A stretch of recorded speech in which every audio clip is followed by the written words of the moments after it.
কিচেনে পাবদা মাছের ঝাল। পাবদা মাছগুলোকে নুন হলুদ দিয়ে মাখিয়ে রেখেছিলাম। সেটাকে কড়াই গরম হতেই চট করে ভালো করে কড়া জালে ভেজে নিলাম। নুন হলুদ দিয়ে হালকা করে ভেজে নিলাম লাল লাল করে।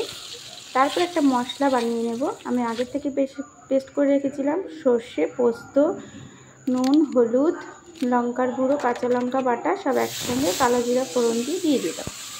মাছটা এবার সাতলাতে হবে। আস্তে করে নাড়িয়ে নিলাম। নাড়িয়ে তারপরে একটু একটু ফুটে আসলেই এবার মাছগুলোকে একে একে দিয়ে দেবো। মাছগুলোকে দিয়ে তারপরে একটু কিছুক্ষণের জন্য ঢাকা দেবো। আমার রান্না প্রায় হয়ে গেছে পাবদা মাছের ঝাল। ভিডিওটা স্কিপ না করে ভালোভাবে বন্ধুরা দেখো। ভালো লাগলে একটা লাইক, কমেন্ট, শেয়ার অবশ্যই করো। সাবস্ক্রাইব করতে ভুলো না তোমরা যদি নতুন কেউ হও। আমার ঢাকা দিয়ে রেখেছিলাম। আমার রান্নাটা হয়ে গেছে। 5 মিনিট পরে আমি ঢাকাটা খুলে দিলাম। আমার রান্না রেডি। ভালো থাকবে, সুস্থ থাকবে।